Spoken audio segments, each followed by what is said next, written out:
નમસ્કાર વિદ્યાર્થી મિત્રો, આજે આપણે ધોરણ 12 માં ચેપ્ટર નંબર 6 માં સ્વયંજનનની કાર્યપ્રણાલી અને તેના ઉત્સેચકો વિશે આપણે અભ્યાસ કરીશું. હવે આગળના લેક્ચરમાં આપણે મેથ્યુ મેસેલ્સ અને ફ્રેન્કલિન સ્ટાલે જે પ્રયોગો કરેલા હતા સ્વયંજનનને અનુલક્ષીને તે આપણે ચર્ચા કરી ગયા હતા અને તે પ્રયોગ ઉપરથી સાબિત કર્યું હતું કે સ્વયંજનનની પ્રક્રિયા એ અર્ધ રૂઢિગત પ્રકારની જોવા મળે છે, એટલે કે સેમી કન્ઝર્વેટિવ પ્રકારની જોવા મળે છે. બરાબર. સેમી કન્ઝર્વેટિવ પ્રકારની પ્રક્રિયા એટલે શું, એક વખત આપણે ચર્ચા કરી નાખી. તેને આધારે આપણે તેની ક્રિયાવિધિ વિશે ચર્ચા કરીશું અને ઉત્સેચકો વિશે ચર્ચા કરીશું. બરાબર. ચલો, મેથ્યુ અને મેસેલ્સે કહેલું હતું કે જે ડીએનએની શૃંખલા હોય છે, બરાબર, એ ડબલ હેલિક્સ હોય છે. જ્યારે સ્વયંજનનની પ્રક્રિયા થાય ત્યારે બંને શૃંખલાઓ એ એકબીજાથી છૂટી પડે છે, એટલે કે તે ટેમ્પલેટ તરીકે વર્તે છે. બરાબર. અને તેમાંથી દરેક શૃંખલા ટેમ્પલેટ તરીકે વર્તે છે અને તેને અનુલક્ષીને એક નવી શૃંખલા આ રીતે તૈયાર થાય છે. બરાબર. તો આ પિતૃ ડીએનએ છે, પિતૃ ડીએનએ. અને જ્યારે પિતૃ ડીએનએ માંથી બે નવા ડીએનએના અણુ તૈયાર થાય છે, તે અર્ધ રૂઢિગત પ્રકારના જોવા મળે છે. બરાબર. આમાં તમે જોશો તો એક શૃંખલા એ પિતૃ શૃંખલા જેવી જોવા મળે છે. બરાબર. અને એક નવી શૃંખલા નિર્માણ થયેલી જોવા મળે છે. એવી જ રીતના બીજી ડીએનએની ટેમ્પલેટ શૃંખલા છે તે પિતૃની હોય છે અને બીજું જે ડીએનએ છે, ડીએનએ શૃંખલા છે, તે નવી નિર્માણ પામે છે. બરાબર. તો હવે વાત આવી કે આવી પ્રક્રિયા ક્યારે થાય છે, કે ડીએનએમાંથી નવા ડીએનએના અણુની રચના ક્યારે તૈયાર થાય છે. તો આપણે ધોરણ 11માં ચર્ચા કરી ગયા છીએ કોષ ચક્ર વિશે. તો કોષ ચક્રમાં તમને ખ્યાલ છે, બરાબર, કોષ ચક્રમાં તમને ખ્યાલ છે કે જ્યારે આ કોષ છે અને કોષમાં આ કોષ કેન્દ્ર છે, ત્યાં ડીએનએ રહેલું છે. બરાબર. હવે જ્યારે બે કોષો નિર્માણ થવાની પ્રક્રિયા થાય ત્યારે જે ડીએનએ છે તે ડીએનએ માંથી બીજા ડીએનએ બનવાની પ્રક્રિયા ચાલુ થશે. બરાબર. એટલે આવા બે ડીએનએના અણુ તૈયાર થશે અને પછી જ્યારે કોષ વિભાજનની પ્રક્રિયા થાય ત્યારે બંનેની અંદર પિતૃ જેટલા તે ડીએનએ વિભાજિત થવાની પ્રક્રિયા જોવા મળે છે. તો આપણે ચર્ચા કરી ગયા હતા 11મા ધોરણમાં કે કોષ ચક્ર દરમિયાન કયા તબક્કા જોવા મળે છે. માનો કે આ કોષ ચક્રની વાત કરી, બરાબર, તો અહીંયા એમ ફેઝ હોય છે, પછી અહીંયા G1 ફેઝ હોય છે, બરાબર, પછી S તબક્કો હોય છે, S ફેઝ, અને G2 તબક્કો હોય છે. બરાબર.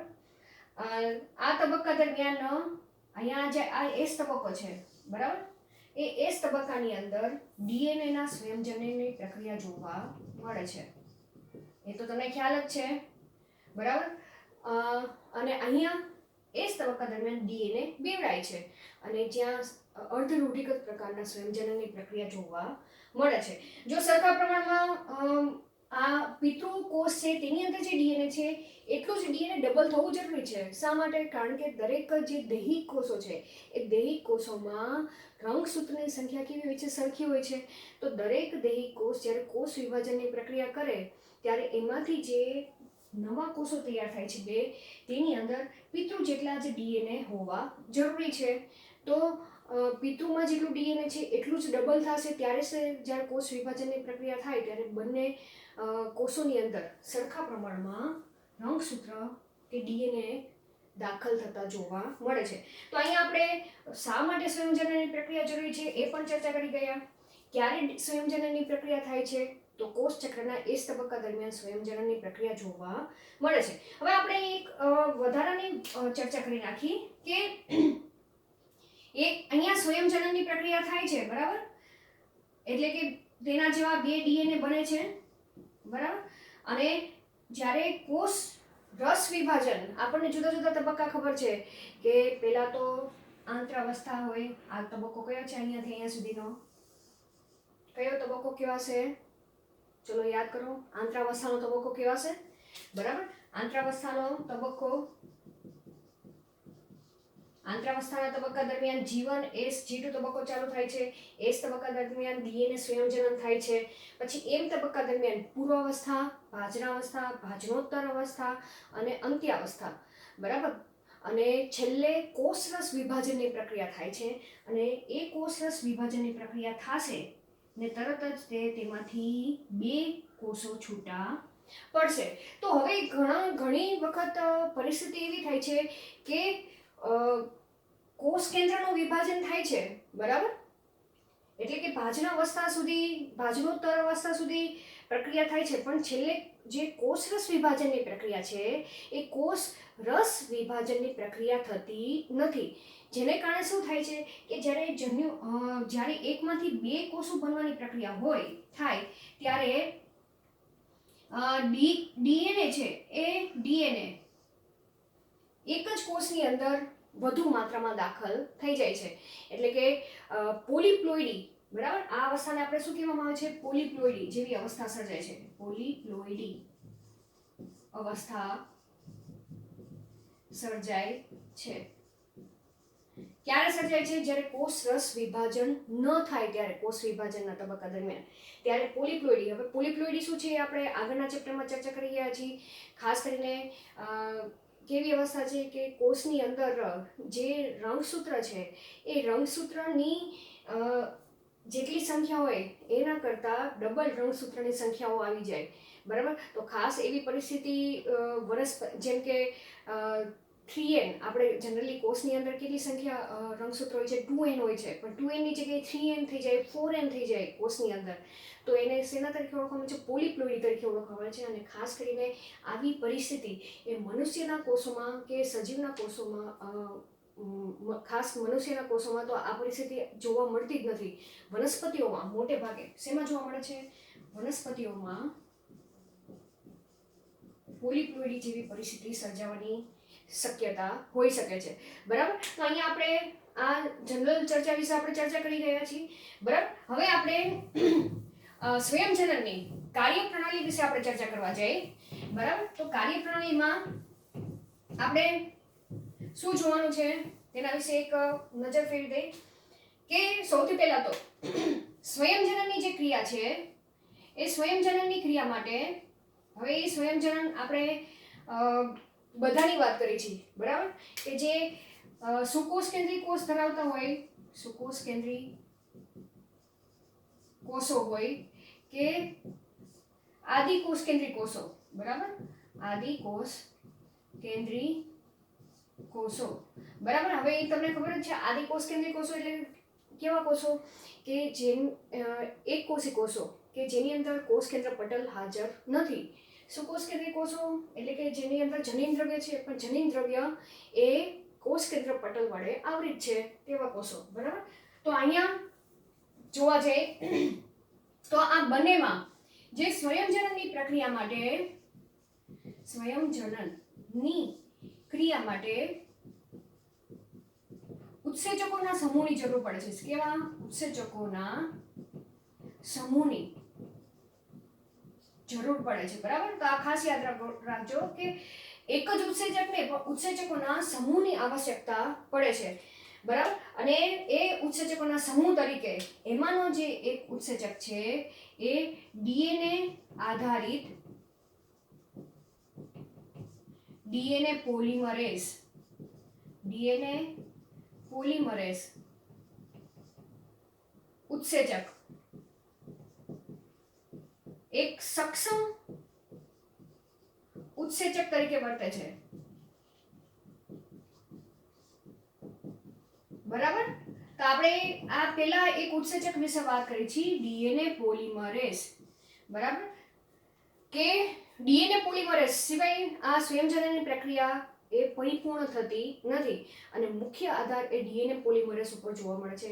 આપણી એનસીઈઆરટી બુકમાં ડીએનએ પોલિમરેઝ કેટલા પ્રકારના છે તેના વિશેની ચર્ચા નથી કરેલી, બરાબર, પણ આપણે થોડીક ચર્ચા કરી નાખી કે ડીએનએ પોલિમરેઝ ના જુદા જુદા પ્રકારના ડીએનએ પોલિમરેઝ, જેમ કે DNA polymerase 1, DNA polymerase 2, DNA polymerase 3, આવા જુદા જુદા પ્રકારના ઉત્સેચકો એ સ્વયંજનનની જુદી જુદી ક્રિયાઓમાં મહત્વનો ભાગ ભજવતા જોવા મળે છે, બરાબર. હવે ખાસ કરીને આ ડીએનએ પોલિમરેઝ એ શું કરે છે કે ડીએનએની જે ટેમ્પલેટ શૃંખલા છે, ટેમ્પલેટ શૃંખલા ને અનુસરીને બરાબર, આ યાદ રાખજો. ડીએનએ ની જે ટેમ્પલેટ શૃંખલા છે તેને અનુસરીને ડીઓક્સી રિબો ન્યુક્લિયોટાઇડના બહુલીકરણની ક્રિયાને ઉત્પ્રેરિત કરે છે.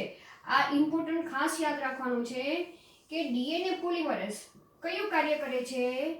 એક ડીએનએ પોલિમરેઝ એ ડીએનએ ની જે ટેમ્પલેટ શૃંખલા છે, બરાબર, આગળ આપણે ચર્ચા કરી ગયા કે ડીએનએ ની બંને શૃંખલા ટેમ્પલેટ શૃંખલા તરીકે વર્તે છે.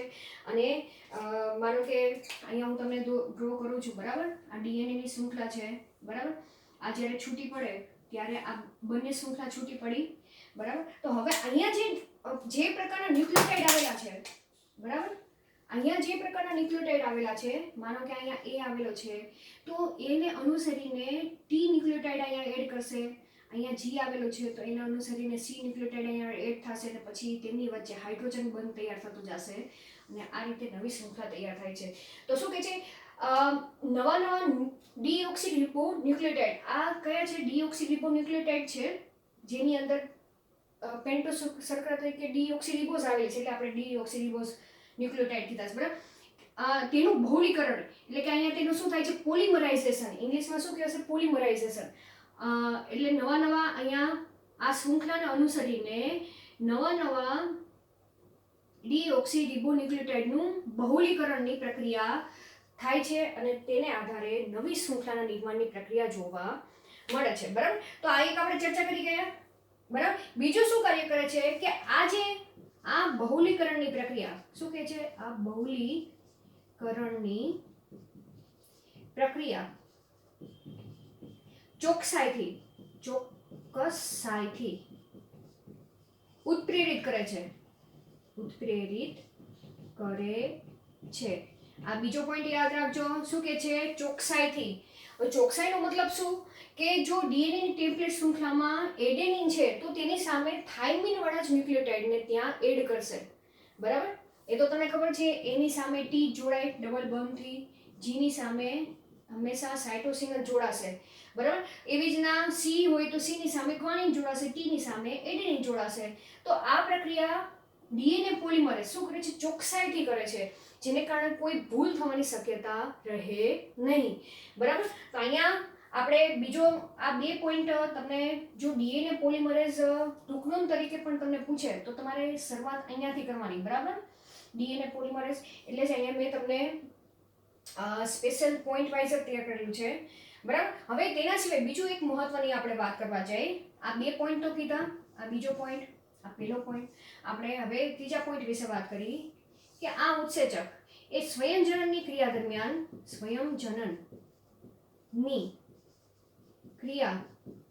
દરમિયાન પ્રૂફ રીડિંગનું કાર્ય કરે છે. પ્રૂફ રીડિંગનું કાર્ય પણ કરે છે, જેથી વિકૃતિ થવાની સંભાવના ઓછી રહે છે, બરાબર. શું કહેવા માંગે છે? ત્રીજો પોઈન્ટ, આ પોઈન્ટ યાદ રાખજો. ત્રીજો પોઈન્ટ શું કહેવા માંગે છે કે જ્યારે અહીંયા જે ટેમ્પલેટમાં રહેલા ન્યુક્લિયોટાઇડની શૃંખલા છે તેને આધારિત અહીંયા જે ન્યુક્લિયોટાઇડનું બહુલીકરણની પ્રક્રિયા થઈ છે, બરાબર. સીની સામે જી, એની સામે ટી, જે બહુલીકરણની ક્રિયા થઈ છે તે પરફેક્ટ થઈ છે કે નહીં તેનું પણ સાથે સાથે શું કરે છે? પ્રૂફ રીડિંગ, બરાબર. પ્રૂફ રીડિંગ એટલે શું? કે જે પ્રક્રિયા થઈ ગઈ છે તેને ફરીથી રીચેકિંગ કરવાની પ્રક્રિયા, કે કોઈ એમાં ભૂલ થઈ છે કે નહીં. જો ભૂલ થઈ હોય તો શું થાય? વિકૃતિ સર્જાય, અને વિકૃતિ સર્જાય તો જે જનીન દ્રવ્ય છે એ જનીન દ્રવ્યના જે ગુણધર્મ છે, બરાબર, એ ગુણધર્મ પણ ચેન્જ થશે અને તેની સીધી અસર સ્વરૂપ પ્રકારમાં જોવા મળે છે. તો આ એક 3 પોઈન્ટ ખાસ આપણે ડીએનએ પોલિમરેઝને અનુલક્ષીને ચર્ચા કર્યા. હવે આ જે બહુલીકરણની પ્રક્રિયા છે, બરાબર, નવી શૃંખલા બનવાની જે ક્રિયા છે એટલે કે બહુલીકરણની ક્રિયા થાય છે એ બહુલીકરણની ક્રિયા ખૂબ જ ઝડપથી જોવા મળે છે અને ખૂબ જ ટૂંકા સમયમાં પૂર્ણ થતી પણ જોવા મળે છે. બરાબર, તો હવે આપણે આ પોઈન્ટ વિશે ચર્ચા કરી ખાસ કરીને. તો ચલો સાથે સાથે આ નોંધ કરતા રહેજો. બરાબર,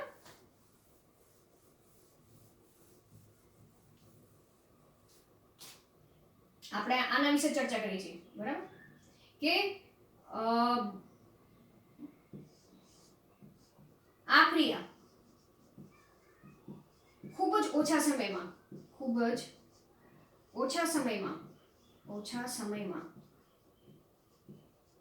પૂર્ણ થાય છે.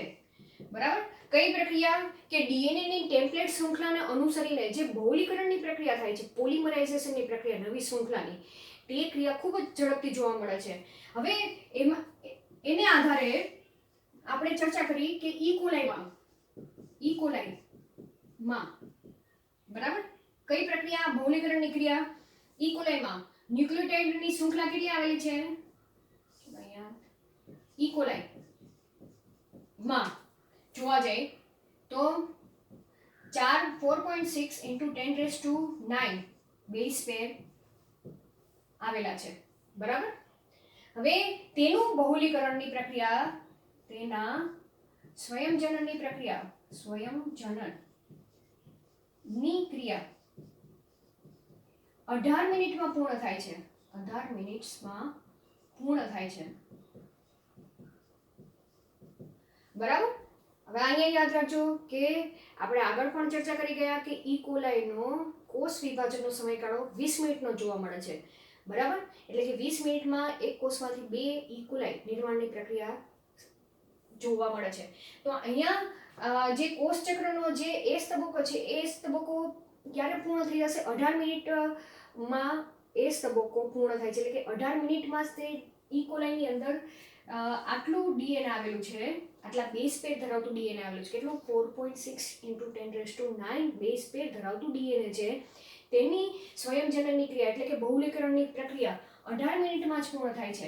તો આપણે જો એને પર સેકન્ડમાં ગણી તો લગભગ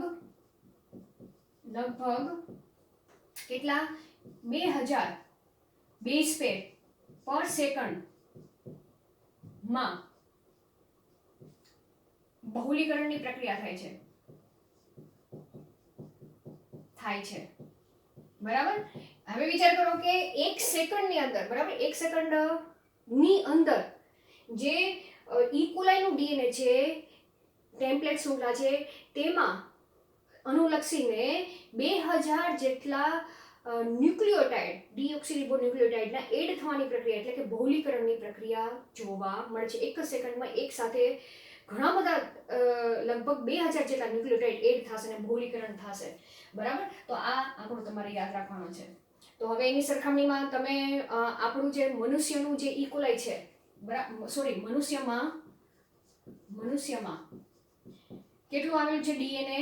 6.6 × 10⁹ બેઝ પેર ડીએનએ છે. બરાબર, તો તમે તેના સ્વયંજનનની પ્રક્રિયા કેટલા સમયમાં પૂર્ણ થાય એ તમે કાઉન્ટ કરી શકો. બરાબર, અને તેને અનુલક્ષીને પર સેકન્ડમાં કેટલા ન્યુક્લિયોટાઇડનું બહુલીકરણ થાય છે તે પણ તમે અંદાજિત કાઉન્ટ કરી શકો. બરાબર, તો અહીંયા આપણે ડીએનએ પોલિમરેઝ ના 3 મહત્વના ઉપયોગ વિશે આપણે ચર્ચા કરી ગયા. હવે વાત કરી કે આ જે સ્વયંજનનની ક્રિયા છે, હવે સ્વયંજનનની ક્રિયા તો એમનેમ તો થતી નથી. બરાબર, કે સ્વયંજનનની ક્રિયા માટે એનર્જી પણ જરૂર પડે છે. બરાબર, તો આપણે તે શક્તિ વિશે વાત કરી. આટલા પોઈન્ટ 3 પોઈન્ટ ખાસ નોંધ કરી લેજો. હવે ડીએનએ સ્વયંજનનની પ્રક્રિયા ખૂબ જ ખર્ચાળ પ્રક્રિયા છે. બરાબર, હજી તો આપણે તેની બીજી બધી ચર્ચા વિશે વાત કરી છે કે સ્વયંજનનની પ્રક્રિયા ખૂબ જ ખર્ચાળ છે. ખૂબ જ ખર્ચાળ છે એટલે કે શું કે વધુ એનર્જીની જરૂર પડે છે. તો હવે આ એનર્જી ક્યાંથી આવશે? તો તેના માટે, બરાબર, તેના માટે ડીઓક્સીરિબોન્યુક્લિયોટાઇડ ટ્રાયફોસ્ફેટ, અહીંયા શબ્દ વાપર્યો છે બરાબર, ટ્રાયફોસ્ફેટ. શું નામ આપેલું છે? ટ્રાયફોસ્ફેટ, જે પ્રક્રિયક તરીકે પણ વર્તે છે.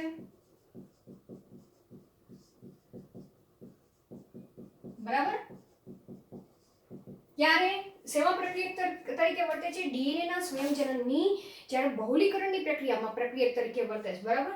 અને તેના એટલે અહીંયા તમે લખી શકો કે સ્વયંજનન માટે ઊર્જા પણ પૂરી પાડે છે.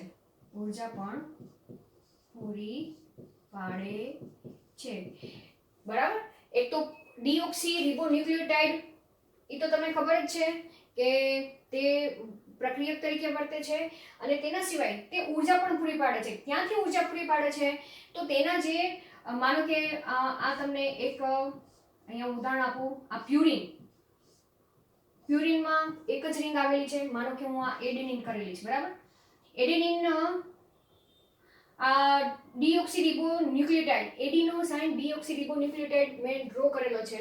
બરાબર. અહીંયા આ પેન્ટોસર્કરા છે, એની પહેલા નંબર પેન્ટોસર્કરા છે, એના પહેલા નંબરના કાર્બન ઉપર હું આ રીતે એડેનિન કરી નાખું.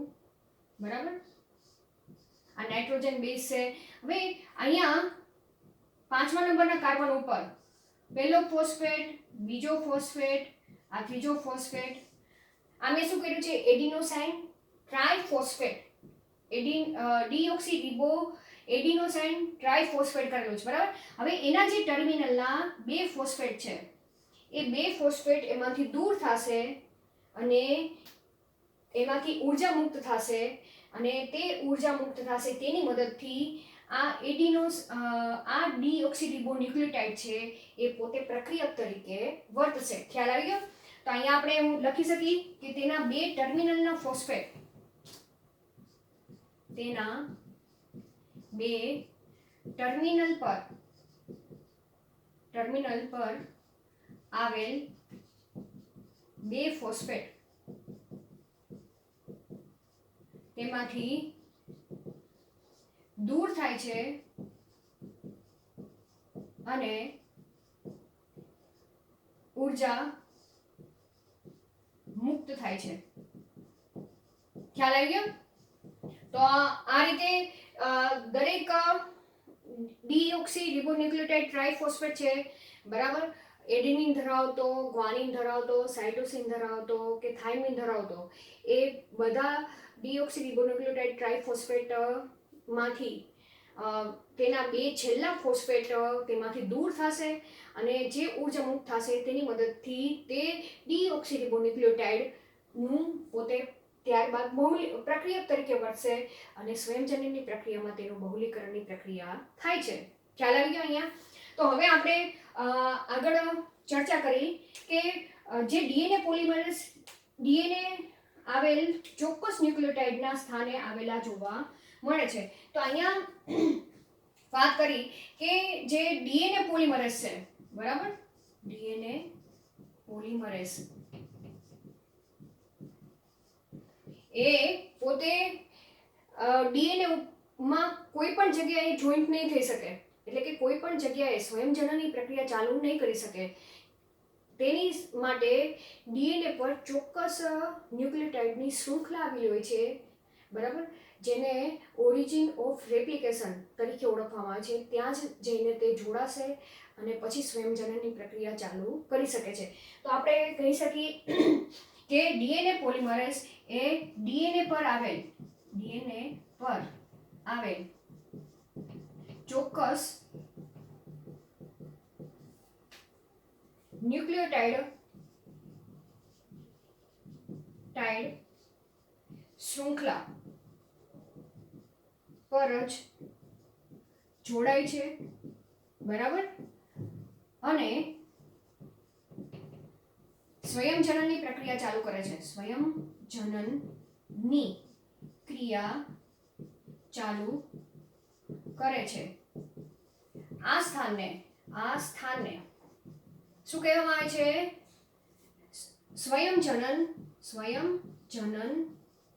ઉત્પત્તિ સ્થાન શું કહેવાશે? ઉત્પત્તિ સ્થાન શેના તરીકે ઓળખવામાં છે? સંયોજન ઉત્પત્તિ સ્થાન, જેને ઇંગ્લિશમાં ઓરિજિન ઓફ રેપ્લિકેશન તરીકે ઓળખવામાં આવે છે. ખ્યાલ આવી ગયો? શેના તરીકે ઓળખવામાં આવે છે? ઓરિજિન ઓફ રેપ્લિકેશન તરીકે ઓળખવામાં આવે છે. હવે તેની સાથે સાથે આ પણ યાદ રાખી લો કે ડીએનએ પોલિમરેઝ એ 5 પ્રાઇમ થી 3 પ્રાઇમ ની દિશામાં જ બહુલીકરણ કરે છે.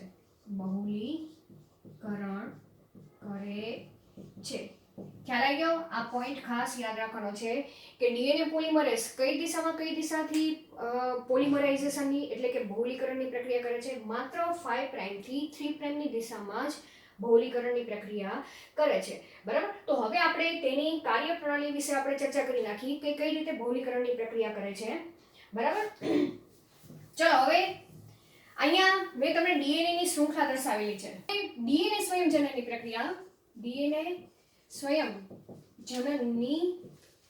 પ્રક્રિયા માટે ડીએનએ ની બંને શૃંખલા એક સાથે ખુલી નથી થતી, એક સાથે છૂટી નથી પડતી. બરાબર? છૂટી પડતી નથી. જો આવા એમસીક્યુ માટે પણ તમને પૂછી શકે એટલે હું તમને આ પોઈન્ટ દરેક પોઈન્ટ તમને લખીને દર્શાવું છું. બરાબર? એક સાથે નથી છૂટી પડતી. બરાબર? માનો કે આપણા કોષની અંદર કોષ કેન્દ્રની અંદર 2.2 મીટર જેટલું લાંબુ ડીએનએ છે, તો એક સાથે બંને શૃંખલા છૂટી નથી પડતી. બરાબર? કેમ છૂટી નથી પડતી? કારણ કે તેના માટે વધારે ઊર્જાની જરૂર પડે. બરાબર? વધારે ઊર્જાની જરૂર પડે. બરાબર? તો હવે કઈ રીતે છૂટી પડશે? વધારે ઊર્જાની જરૂર પડે તો વાત આવી કે ડીએનએ માં જુદા જુદા શું આવેલા છે? જુદા જુદા રેપ્લિકોન આવેલા હોય છે. બરાબર? રેપ્લિકોન જ્યાં સ્વયંજનન ઉત્પત્તિ સ્થાન આવેલું હોય છે. સ્વયંજનન ઉત્પત્તિ સ્થાન હોય છે, ત્યાંથી જ રેપ્લિકેશન સ્થાન થાય છે. બરાબર? કે સ્વયંજનન ચાલુ થાય છે. બરાબર? એટલે કે જ્યાં રેપ્લિકોન આવેલા હોય છે, રેપ્લિકોન એટલે શું કે એક બબલ જેવી રચના તૈયાર થશે અને ત્યાં ઉત્પત્તિ સ્થાન આવેલું છે અને ત્યાંથી સ્વયંજનનની પ્રક્રિયા ચાલુ થાય છે. અને જે તમે જોવા જાઓ ચાલુ થાય છે. બરાબર? અને જેને કારણે ત્યાં શું થાય છે? ડીએનએ ની બંને શૃંખલા યોગ્ય ઉત્સેચકની મદદથી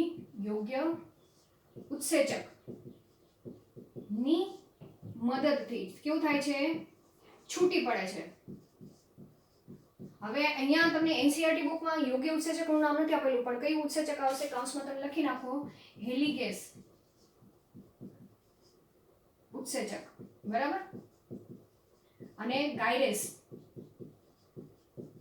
ની મદદથી બંને શૃંખલા છૂટી પડશે અને તે તમને કેવો ઝીપ શેપ જોવા મળશે? ઝીપ શેપ, અથવા તો તમે લખી શકો વાય શેપ જોવા મળે છે. બરાબર? તો અહીંયા તમે જોઈ શકો કે સ્વયંજનન ચીપિયો અથવા તો તમને આ જે વાય શેપ છે એ વાય શેપને તમે કહી શકો સ્વયંજનન ચીપિયો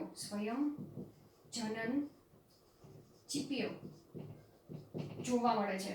બરાબર? આ તમને અહીંયા દેખાડ્યું છે સ્વયંજનન ચીપિયો. બરાબર? હવે આ ઉત્સેચક શું કામ કરે છે કે જે બે શૃંખલા વચ્ચે જે હાઇડ્રોજન બંધ છે, એ તમને ખબર જ છે કે પિતૃ શૃંખલા હોય, બે શૃંખલા છે, એ બે શૃંખલા વચ્ચે કયો બંધ આવેલો છે? હાઇડ્રોજન બંધ આવેલો છે. એ હાઇડ્રોજન બંધ અહીંયાથી તૂટતો જશે. બરાબર? અહીંયાથી હેલિકેસ દાખલ થતો જશે અને તેમની વચ્ચે રહેલું હાઇડ્રોજન બંધ તૂટશે, જેને કારણે બંને શૃંખલા એ છૂટી પડે છે. બંને શૃંખલા છૂટી પડે છે એટલે એ તમને વાય શેપ સ્વયં આકાર ધારણ કરે છે, બરાબર. જેમ આપણે ચેન કેમ ખુલે, ચેન બંધ હોય, બરાબર, ચેન બંધ છે પછી આ ચેન કેમ ખુલે, એ રીતે વાય શેપ તમને જોવા મળે છે. ધીમે એમ કરતા જે સ્વયંજનનની પ્રક્રિયા છે એ ધીમે ધીમે આગળ વધતી તમને જોવા મળે છે. તો અહીંયા વાત આવી ઉત્સેચકથી છૂટી પડે છે, બરાબર. ત્યારબાદ શું થશે કે તમને ખબર છે બંને શૃંખલા, એક શૃંખલા 5 પ્રાઇમ થી 3 પ્રાઇમ દિશામાં હોય છે, બીજી શૃંખલા કઈ છે 3 પ્રાઇમ થી 5 પ્રાઇમની દિશામાં હોય છે, બરાબર, ઉલટી હોય છે. તો હવે સૌપ્રથમ અહીંયા આપણે ચર્ચા આગળ કરવા જઈએ તો બંને શૃંખલા છૂટી પડી ગઈ, ત્યારબાદ ડીએનએ ટેમ્પલેટ શૃંખલા પર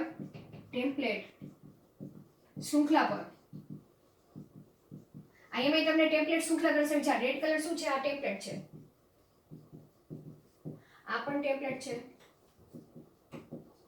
શૃંખલા પર સૌપ્રથમ આરએનએ પ્રાઇમર જોડાય છે, બરાબર.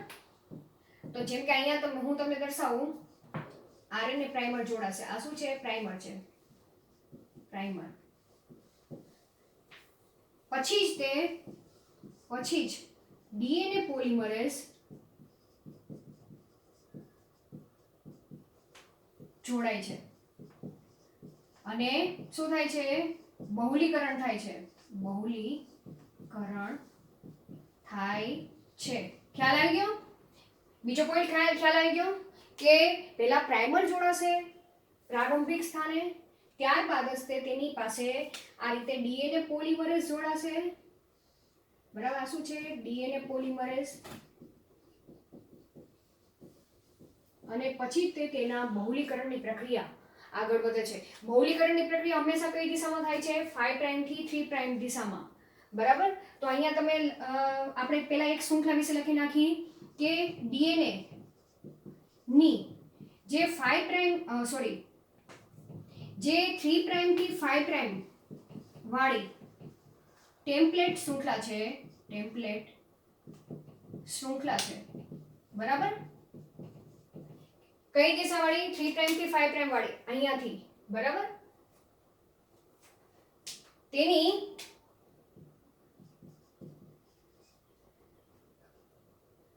બહુલીકરણની પ્રક્રિયા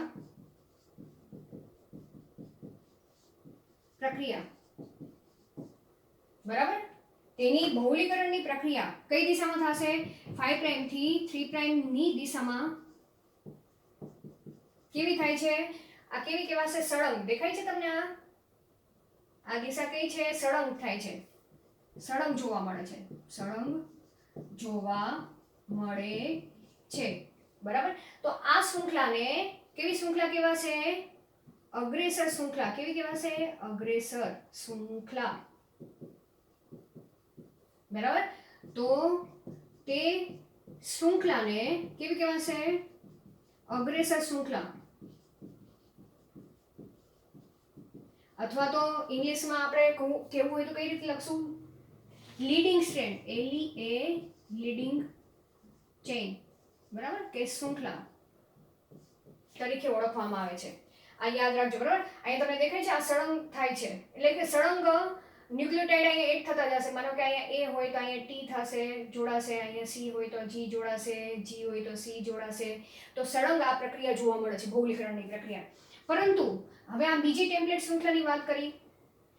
ડીએનએ ની બીજી ટેમ્પલેટ શૃંખલા કઈ છે? આનાથી ઉલટી હશે, 5 પ્રાઇમ થી 3 પ્રાઇમ વાળી. અહીં દેખાય છે 5 પ્રાઇમ થી 3 પ્રાઇમ, બરાબર છે. તો તેની બહુલીકરણની પ્રક્રિયા, તેમાં બહુલીકરણની પ્રક્રિયા કઈ દિશામાં થાય છે? 5 પ્રાઇમ થી 3 પ્રાઇમની દિશામાં. અહીંયા તમને દેખાય છે, બરાબર. આ 5 પ્રાઇમ થી 3 પ્રાઇમની દિશામાં કેવી જોવા મળે છે? તૂટક જોવા મળે છે, તૂટક જોવા મળે છે, બરાબર. આ દેખાય છે, આટલો કટકો પહેલા નિર્માણ પામી લો, પછી આટલો કટકો તૈયાર થયો, પછી આટલો કટકો, પછી આટલો કટકો, પછી ફરીથી અહીંયા છે ને જેમ જેમ આગળ ખુલતી જશે તેમ તેમ નાના નાના કટકા, કારણ કે બહુલીકરણની પ્રક્રિયા ડીએનએ પોલિમરેઝ દ્વારા હંમેશા 5 પ્રાઇમથી 3 પ્રાઇમની દિશામાં જ થાય, બરાબર. તો અહીંયા આ જે સ્વયંજનની પ્રક્રિયા આ દિશામાં આગળ વધે છે, બરાબર. કઈ આ દિશામાં, આ સ્વયંજનની પ્રક્રિયા આ દિશામાં આગળ વધે છે, ખ્યાલ આવી ગયો. તો અહીંયા દ્વિદિશીય સ્વયંજનની પ્રક્રિયા તમને જોવા મળે છે. એક આ સાઈડ જાય છે ને એક ઉપરથી નીચે આવે છે, બરાબર. તો દ્વિદિશીય સ્વયંજનની પ્રક્રિયા કહેવાશે. પણ આપણે અહીંયા પેલા તૂટક જોવા મળે છે, અહીંયા સળંગ જોવા મળે છે, બરાબર. અને તો તે શૃંખલાને શેના તરીકે ઓળખવામાં આવે છે? વિલંબિત શૃંખલા, અથવા તો શેના તરીકે ઓળખવામાં આવે છે? લેગિંગ સ્ટ્રેન્ડ તરીકે ઓળખવામાં આવે છે. ખ્યાલ આવી ગયો? કઈ શૃંખલા? વિલંબિત શૃંખલા અને અગ્રેસર શૃંખલા યાદ રાખજો. અને જે ટુકડા છે તેને ઓકાઝાકી ટુકડા કહેવાય. કેવા કહેવાય? ઓકાઝાકી ટુકડા કહેવાય છે. ખ્યાલ આવી ગયો? કયા ટુકડા? ઓકાઝાકી ટુકડા. આ જે તૂટક ટુકડા તૈયાર થયા છે ને, આ ટુકડાને શું કહેવાશે? ઓકાઝાકી ટુકડા. ઓકાઝાકી ટુકડા. ખ્યાલ આવી ગયો? બરાબર. હવે આ ઓકાઝાકી ટુકડા એ એકબીજા સાથે જોડાઈ જશે, બરાબર. તો આ ટુકડા જોડાવામાં ડીએનએ લાઇગેઝ, કયો? DNA ligase. આ પણ ઉત્સેચક છે, મહત્વનો ભાગ ભજવે છે. ખ્યાલ આવી ગયો કે ડીએનએ લાઇગેઝ શું છે? ઉત્સેચક છે, જે બધા છૂટા પડેલા જે ટુકડા છે તેને એકબીજા સાથે ફોસ્ફોડાયસ્ટર બંધથી જોડી દેશે, બરાબર. હવે આ રીતે તમે જોશો તો બે શૃંખલા તૈયાર થશે અને બંને શૃંખલામાં દરેક ટેમ્પલેટ શૃંખલા પાસે એક નવનિર્મિત શૃંખલા તૈયાર થયેલી જોવા મળે છે. તો અહીંયા આખી જે સ્વયંજનનની પ્રક્રિયા છે એ સ્વયંજનનની પ્રક્રિયા અહીંયા સુધી તમારે તૈયાર કરવાની છે, બરાબર. હવે ખાસ કરીને જોવા જઈએ તો આ જે ડીએનએના સ્વયંજનનની પ્રક્રિયા, આ સ્વયંજનનની ક્રિયાવિધિ છે, બરાબર. અહીંયા સુધી ક્રિયાવિધિ અહીંયાથી તમારે ચાલુ કરવાનું. હવે જે ડીએનએ સ્વયંજનન માટે તમારે શેની જરૂર પડે છે? માટે સ્વયંજનન ઉત્પત્તિ સ્થાનની જરૂર પડે છે. જનન ઉત્પત્તિ સ્થાન જો જોઈતું હોય તો એ શેમાંથી તમે મેળવી શકો? એ તમે કોઈ વાહકનો ઉપયોગ કરીને ડીએનએ ના સ્વયંજનનની ઉત્પત્તિ સ્થાન એ મેળવી શકે છે, બરાબર. અને તેનો ઉપયોગ પુનઃસંયોજિત ડીએનએ ટેકનોલોજી દ્વારા તમે કરી શકો છો. આ ખાસ આપણી એનસીઈઆરટી બુકમાં આપેલી છે, બરાબર. ઉત્પત્તિ સ્થાન પુનઃસંયોજિત ડીએનએ દ્વારા વાહકમાંથી મેળવી શકાય છે, બરાબર. અને કારણ કે વાહક પાસે આવી સ્વયંજનન ઉત્પત્તિ સ્થાન આવેલું હોય છે, બરાબર. તેથી વાહકનો ઉપયોગ પુનઃસંયોજિત ડીએનએ ટેકનોલોજીમાં કરવામાં આવે છે અને તેના દ્વારા તે ડીએનએ સ્વયંજનન ઉત્પત્તિ સ્થાન મેળવીને કોઈ કોષ હોય તેની અંદર તમે એડ કરી શકો અને સ્વયંજનનની પ્રક્રિયા તમે ઓપરેટ કરી શકો, બરાબર. એ સમજાવવા માંગે છે. તો અહીંયા આપણે સ્વયંજનનની પ્રક્રિયા પૂર્ણ કરી છે, બરાબર. આપણે આગળ જે સેન્ટ્રલ ડોગમામાં આપણે ડીએનએમાંથી આરએનએ નિર્માણ કઈ રીતે થાય છે તેના વિશેની ચર્ચા કરીશું. Thank you.